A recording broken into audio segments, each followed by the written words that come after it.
Hi hello welcome to post 360. నేను మీ మురళీ రాపల్లి.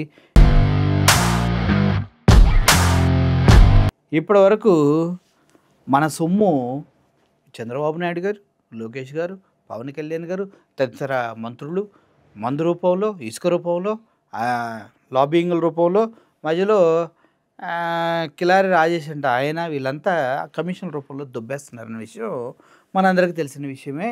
అసలు 2 లక్షల కోట్ల పైన అప్పు చేసి కనీసం 3 సిలిండర్లు సంవత్సరానికి ఇవ్వడం చేత కానీ ప్రభుత్వంలో మనం ఉన్నాం అన్నది చాలా చాలా బాధాకరమైన విషయం. అయితే అత్త సొమ్ము అల్లుడు దానం అన్నట్టు ప్రత్యేకమైన హెలికాప్టర్లు కొన్నారు. హైదరాబాద్ నుంచి విజయవాడకి, విజయవాడ నుంచి హైదరాబాద్కి, అదేదో కోదాడ విజయవాడ బస్సులుగా డైలీ సర్వీసులు చేసి 20 కోట్ల రూపాయలు ప్రజల ధనాన్ని వాళ్ళ విలాసాల కోసం వాడారు. ఇవన్నిటిని ప్రశ్నిస్తే ఏం మాట్లాడకుండా అంత గప్చుప్గా ఉంటున్నారు. ముఖ్యంగా మన పవన్ కళ్యాణ్ గారి దగ్గర 130 సార్లు విమానాన్ని, ప్రత్యేకమైనటువంటి విమానాన్ని, ప్రజల సొమ్ముని వాడి ఉపయోగించుకున్నాడు అనేది వాస్తవం. అదేంటో మరి వీళ్ళకి జ్వరం వచ్చినా ఏ నొప్పి వచ్చినా కూడా వీళ్ళు హైదరాబాద్ ఎందుకు పరిగెడుతున్నారు?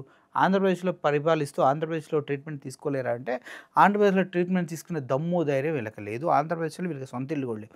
వీళ్ళు లెగిస్తే హైదరాబాద్ పరిగెట్టాలి, అక్కడ నైట్ పడుకోవాలి, తెల్లారి పొద్దునే విజయవాడ వచ్చేయాలి. విజయవాడ నుంచి దిగ్గానే అక్కడ ప్రత్యేకమైనటువంటి హెలికాప్టర్ ఉంటుంది, అది ఎక్కి వాళ్ళ పార్టీ ఆఫీస్ దగ్గర దిగాలి, అక్కడ సంతకాలు అవి పెట్టేసి మళ్ళీ గంటలో ఎయిర్పోర్ట్కి రావాలి, ఎయిర్పోర్ట్ నుంచి మళ్ళీ హైదరాబాద్ వెళ్ళాలి. ఇది రెగ్యులర్గా కార్యాచరణ నడుస్తూనే ఉంది, కొద్దిగా సిగ్గు లేకుండా ప్రజల సొమ్ముని అప్పనంగా వాడుకుంటూ. సో ఈ క్రమంలోనే వాడిపైన ఈడిపైన కేసులు విచ్చలవిడిగా పెట్టాలి. ఎవడన్నా ప్రశ్నిస్తే వాడి గొంతు నొక్కాలి, వాడి వెనక నుండి ముందు నుంచి ఏదో ఒకటి చేయటానికి కుట్రలు పన్నాలి. ఇవన్నీ చేసుకుంటూ ఆ చెత్త సినిమాలు తీసుకుంటూ వాటికి రేట్లు పెంచండి అయ్యా అని అడుక్కొని సొంతగా వాళ్ళే రిలీజ్ చేసుకుని ప్రజల జేబులకు బొక్కలు పెట్టాలి. ఒక రకంగా కాదు, దోపిడీ నిలువెల్లా జరుగుతుంది.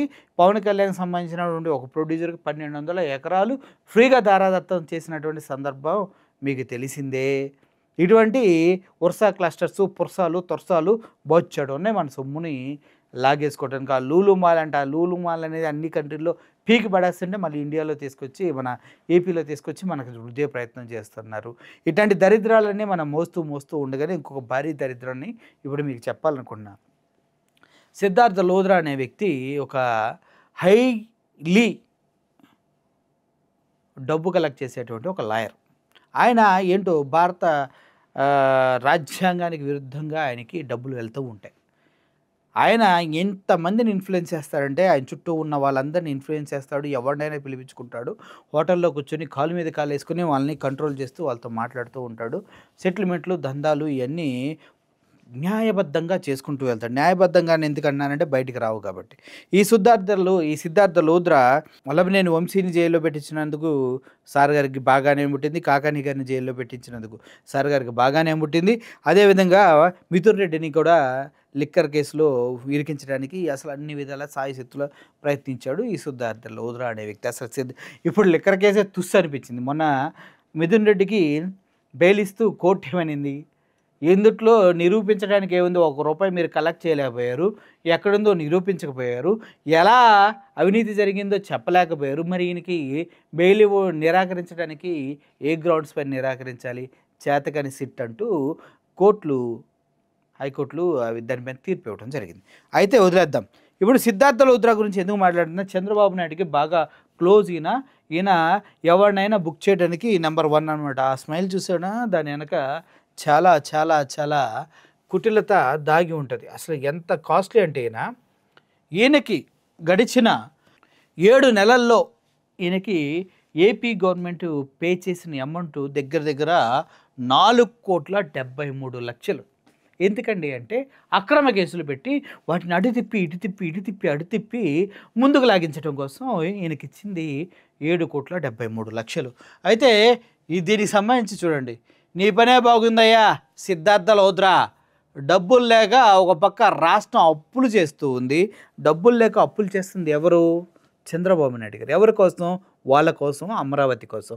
అసలు అమరావతి అనేది రాజధానిగా పనికిరాదని ఎప్పుడో చెప్పినా కూడా చేపలు పడడానికి పడవల్లోనే వెళ్తాం, కానీ అమరావతి రాజధాని కావాలంటూ చంద్రబాబు నాయుడు గారు గట్టిగా పట్టుకున్నారు. రాజధాని కడతానికి శాయశక్తులా ప్రయత్నిస్తున్నారు. కానీ ఇప్పటివరకు నీళ్లు తోడటమే పనిగా ఉంది, విధిగా ఉంది. కోటాను కోట్ల రూపాయలు నీళ్లు తోడటం కోసమే ఖర్చు పెడుతున్నందుకు నాకు చాలా గర్వంగా ఉంది. అంత కఠినమైనటువంటి దీక్ష పట్టుదలతో చంద్రబాబు నాయుడు గారు ముందుకెళ్తూ ఉన్నందుకు. ఓకే, నిగమ మార్చి నుంచి ఇప్పటి వరకు ఈ 7 నెలల కాలంలో అక్షరాల 4,73,00,000 ఫీజుల రూపంలో చెల్లించాయి. ఎవడబ్బా మొగుడు సొమ్ము చెల్లించారయ్యా? ఆంధ్ర ప్రజల సొమ్ము చెల్లించారు.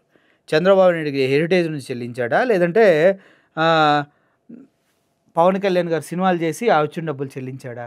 ప్రజల సొమ్ముని వీళ్ళు అక్రమ కేసులు పెట్టి వైసీపీ వాళ్ళని జైల్లో పెట్టి సిట్టిని మేనేజ్ చేస్తూ వాళ్ళని అందరితో లాబింగ్లు చేస్తూ వచ్చిన వాళ్ళని మాట్లాడుతూ ఆయనకు హోటళ్ళు బుకింగ్ చేస్తూ ఆయనకు సంబంధించిన ఫుడ్ ఫ్లైట్ టికెట్లు అన్నీ అరేంజ్ చేస్తూ 4,73,00,000 సిద్ధార్థ లూథ్రాకి ప్రజల సొమ్ము దోచిపెట్టారు.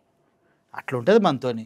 ఓకే, ఫీజుల రూపంలో చెల్లించిన మార్చిలో 2.83 కోట్లు, ఇప్పుడు 1.87 కోట్లు విడుదల.